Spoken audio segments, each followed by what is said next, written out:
Hi everyone, and welcome to DnD Horror Stories with DnD Doge. Fandom can be a great thing. People having a great appreciation for things that they have in common is always a fun thing. Though sometimes it can come to a level that is just sad. Much like this next DnD horror story. To the post. Player thought he was sans Undertale. By Reddit user Nicholas TW. Around 8 years ago, I was running one of my first D&D campaigns. We are all fairly new at this point, but we'd been playing non-D&D tabletop RPGs for nearly a year, and doing text roleplay for longer than that, so we all had some idea of general gameplay etiquette. One of my players decided to play a bard, and kept trying really hard to be quote-unquote meta the whole time. Not in the Deadpool, Rick and Morty, making fun of tropes and occasionally breaking the fourth wall kind of way, but in a sort of wizened, melancholic way. Stuff like making the occasional quip about how, after the game got cancelled a couple of weeks in a row, only a few hours passed for everyone else, but for me, well, let's just say, it feels a lot longer. Or, I would let people use inspiration points to reroll dice entirely, instead of just getting advantage. And Bard would do a little thing where he, in character, acknowledged the reroll, treating it like time rewound and only he remembered it. He'd always do it in very quiet ways, like he was trying really hard to be subtle, but he wanted to make sure everyone noticed that he was being subtle.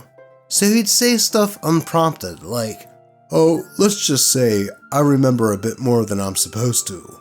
Or, "Cursed item, huh? Sometimes I think I'm cursed. Oh, did I say that out loud? Never mind." And then, out of character, sit there with a big grin, self-satisfied, and hoping we'd start begging for him to elaborate. Obviously, none of us did. It was kind of annoying, but we all figured he was building to something. And I thought maybe he was referencing some part of his backstory that I had forgotten. He wasn't hurting anyone, so whatever. Let him do his weird cryptic monologuing. Anyway, we're about 6 months deep into the campaign, fighting one of the lieutenants of the BBEG. The encounter was really difficult. A couple of player characters had been downed and brought back to low HP. Though at this point, the boss was actually pretty low in HP. Out of minions to come assist him, and I described him as being bloodied, but things still felt tense. I asked Bard what he wants to do in his turn. He visibly gets really excited, like something he had been waiting ages to do was finally gonna happen. Part of me was hoping that he had some big spell he was going to use to finish the fight in a cool climatic way. But nope, Bard. "Alright. Well, looks like the situation is unwinnable," he said, trying to sound defeated, but obviously excited. Me. Oh no, he actually looks pretty close to... Bard, interrupting me. "I'm going to have to use my secret tactic." And he did a dramatic pause. A very, very long dramatic pause. He glanced around, grinning. It stopped being a dramatic pause and turned into him just making us wait for probably 30 seconds or so, as we started glancing around, wondering if he was expecting one of us to do something. Eventually, he continued, "That's right, nothing. I'm doing nothing." So wait, he just stands there? I asked him if he wanted to spend his turn taking the dodge action. Bard. "Nope, I'm not taking my turn." Me. "Okay, so like, you want to pass your turn? Are you sure?" Bard. "No, I'm not passing my turn. I'm just not taking my turn." Me. "I don't get it." Bard. "I'm going to wait until he gives up." That's not how that works. Me. He's not giving up. He's just going to go over to you and attack you until you're dead. Bard, with a big grin, like that's exactly what he wanted me to say. "I'm sure he would, on his turn. But it will never be his turn, because I'm not taking my turn. What? Everybody started mumbling, "What?" or "Are you serious?" Everybody, myself included, was getting annoyed by the fact that his goal here was apparently to try to hold the game hostage until he gets what he wants. Suddenly, it all clicks into place for me, what he had been doing this whole game. He had played Undertale a while back and was obsessed with it. Oh, real quick, upcoming spoilers for Undertale. But, I mean, it's been out for 10 years now. Especially the twist about the hidden boss fight against Sans, and his ability to mess with the mechanics of the game, including a point at the very end where he knows he can't win, so he just refuses to take the turn to try and weed out the player. Bard wanted to try the same thing, and this whole game, he had been trying to do his own take on the concept of a lazy, meta-aware character. Me. Dude, either take your turn or I'm skipping you. Bard, frustrated because the cool moment he had imagined clearly was not going to happen. Well, you can't do that because it's still my turn. Other people can't do stuff on my turn. Me. This isn't Undertale. You're not Sans. You can't do that. Just attack the boss. Bard, absolutely furious at his moment flopping and being called out on it. That's not fair. Me. Dude, come on. Furiously, Bard just sat there pouting. So I said we'll come back to him later and asked the next player in the initiative count what they wanted to do. That player, God bless him, took the cue to end things quickly and ran up and did a Paladin Smite, described how he defeated the boss, and they got the item they needed to continue the plot. Bard pouted for the rest of the session. I privately told him after that he was welcome to come back next week, but that he can't do stuff like that. I tried making points about how it's not fair, that it's a game with other people, and trying to stop progress until he's allowed to win spoils it for everyone. But he was so upset that he didn't want to hear any of it, so he just dropped it. He kept showing up every week, but he barely engaged anymore. I'm guessing he was hoping we would feel bad and apologize and let him have his weird meta power trip, but it just annoyed us more, and we ignored his moodiness. I thought about kicking him a few times, but figured that as long as he didn't try anything weird again, he wasn't hurting anyone, so I didn't push it. Eventually, the game ended, and everyone else had a good time with it. During the finale, I think he realized that we weren't going to turn around and give him what he wanted. So he did a complete 180 in the last hour of the last session, and started emphatically role-playing how important everyone was to him, and how he would make sure nobody died, and tried to cue himself up for an abrupt, final sacrifice to save everyone trope, which ended up not being remotely necessary. And then repeatedly stepping in on other people's epilogues to describe his character helping them build their tavern or attending their wedding, and stuff to really hammer in how much of a team player he was and how important everyone was to him. Even in the moment, it was pretty obvious that he realized he wasn't going to get invited to the next campaign if he didn't shape up, so he tried cramming a campaign's worth of goodwill into an hour. Honestly, at that point, I felt bad for the guy. Like he suddenly, at the last possible second, realized how bad his behavior was, and was desperate to reaffirm that he cared about us, and didn't want to lose the friendships. Well, shit. Now I just feel bad for the guy. A happy-ish ending. I did not invite him to the next campaign I ran, but I did invite him to a couple of one-shots, and eventually brought him back like a year later for a full-length campaign. He was kind of annoying then too, but much more mature, and hung out with him outside of D&D every once in a while. We aren't really in contact anymore, as we fell out of touch a few years ago, but I don't think I'll ever forget the time that one of my players tried to be Sans Undertale without discussing it with me, and was surprised when it did not work. Well, at least it sounds like this dude wasn't totally lambasted for thinking that he could meta his way out of a boss fight in Dungeons & Dragons, and was able to play in a few one-shots, and eventually a new campaign. Though honestly, from what I've read, I think this player may have been not the smartest, to put it nicely. And once he realized that the friend group he had become part of was nearing the end of the thing that held it together, he tried to save face in order to keep his friends that he had. Is this a horror story about Dungeons and Dragons? Sure, but I also think it's actually kind of sad. What I imagined when reading this was someone who just needed friends and thought that he had a good plan to impress them, but just ended up embarrassing himself. Thus why he shut down until near the end. Now, I do gotta give it to OP, in that they let this player continue playing in games, but just kind of from a distance at first.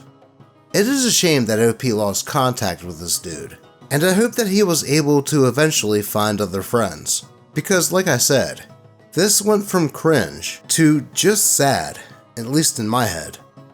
Though before we move on, I just gotta give a big thank you to a few people. As you know, I have a Ko-fi and Ko-fi account for if people want to donate to this stupid little show. And well, Ko-fi seems to be the most popular, and I have to give some thanks real quick. So first, thank you to Bangzabear for donating $10 and simply saying, "for the kitties." Second, thank you to Danvers for donating another $10 and saying, "say hi to the kitties for me." And finally, thank you to Scruffy Raptor for donating $50 and saying, "sorry you're doing poorly, and I hope you feel better soon. Love your work. Please give the beautiful kitties some scritches from me."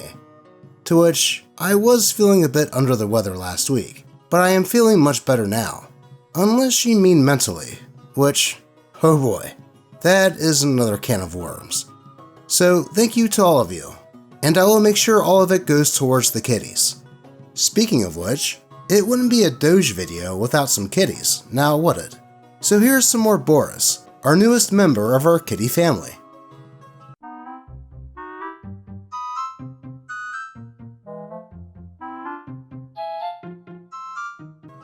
He sure loves the play. But with that, we need to move on with the show, with a story about a player that joins an ongoing Dungeons & Dragons campaign, only to bring it down with their personality. To the post. Space Anime Princess is ruining my game. By Reddit user, and you will be cured. Hi Reddit. So I'm a bit perplexed over the situation and would appreciate any advice. Also, my blood is boiling, but I'll try to keep this fair and factual. Currently, I am a part of an online D&D campaign, and it is the best campaign of my life. I am enjoying it immensely, especially since my previous full-blown campaign's ending traumatized me a bit. Traumatized? Heck, where's that story? My new Dungeon Master, highly recommended, delivered fantastic sessions, great storytelling, balanced spotlight, the works. Then one day, it all changed, when one of the players asked if his wife could join. She's supposedly been bullied out of another game. We are decent people, so we agreed. Later, we learned that she'd been quote-unquote bullied out of several campaigns, with different groups. Red flag number 1. Red flag number 1? That should have been the only red flag. I mean, what is the saying? If you go through your day and experience multiple assholes, you might be the asshole. So if this woman got kicked from many groups, that should have been the only warning. Her first action was demanding that her paladin character be a literal anime space princess, and would not accept any pleadings, with us being a ragtag team of homeless scavengers. She would not budge, and the Dungeon Master compromised, making her an Emperor's illegitimate daughter. Not yet confirmed 100%, but enough to keep her satisfied. Red flag number 2. Again, the first red flag should have been enough. But then this? Y'all should have known that adding her would have become a headache. After some traveling, she started to subtly try to change other player characters to fit her narrative, masking it with backhanded compliments, such as, "Wow, your autognome was so much less annoying this time. Keep it up." And my poor autognome, Monk, was not the only receiver of this treatment. This also included comments towards our cute elf warlock and several NPCs. She even started actively referring to 2 other players, including her husband, as "my simps." Then one day during combat, she threw a fit when the Dungeon Master hit her 21 AC anime princess paladin several times, saying, "That's not fair. Roll publicly. I don't trust your rolls." We were quite taken aback, and again tried to reason with her, after which she claimed she was being bullied again before finally calming down. So, having something that happens in Dungeons & Dragons all the time, like getting hit in combat, was bullying? No wonder she got booted from multiple other games. By this time, me and my friend, the Warlock, already approached the Dungeon Master to discuss how she was making us uncomfortable. He said that he would talk to her, and for the next session, it all died down, so we thought that it bore fruit. But then, a week ago, came a breaking point. Princess multiclassed into Warlock. The Dungeon Master suggested a patron, and was crystal clear, both directly and indirectly via NPCs, that this patron was evil, would corrupt her, and may exploit her royal bloodline for its own ends. She agreed, as her potential patron promised her an ascension to the throne. We all thought, how cool is that? Her anime paladin will finally be going through an interesting arc. Yet, when the Dungeon Master roleplayed her character's growing bloodlust, exactly as warned, Princess was shocked. Princess was outraged. Princess said that her character would never ever feel such dark urges. After the session, during our scheduled feedback time, she proclaimed she had a quote-unquote joint complaint against the Dungeon Master. What exactly is a quote-unquote joint complaint if no one in the party participated, you ask? Well, it turns out she'd complained to out-of-game friends who knew nothing about our campaign, and they accused the Dungeon Master of quote-unquote stripping her agency as a player, as there was a lack of wisdom saves to resist these urges. Well, honestly, I would say that is a valid criticism. Though, Princess should have brought these concerns to the Dungeon Master, instead of getting her friends that weren't even in the game involved. That is totally not the way to go. She screenshotted their nasty messages and sent them directly to the Dungeon Master's DMs. The messages where they mocked my Dungeon Master and questioned his competence. I'm fuming even now. Seeing our Dungeon Master, a kind, talented person, shaken was heartbreaking. So I lost my cool. I told Princess in no uncertain terms that this was unfair, highly unethical, and a violation of trust.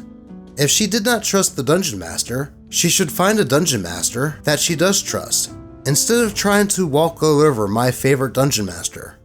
She abruptly left that session, and I personally spent 20 minutes consoling our sweet Dungeon Master.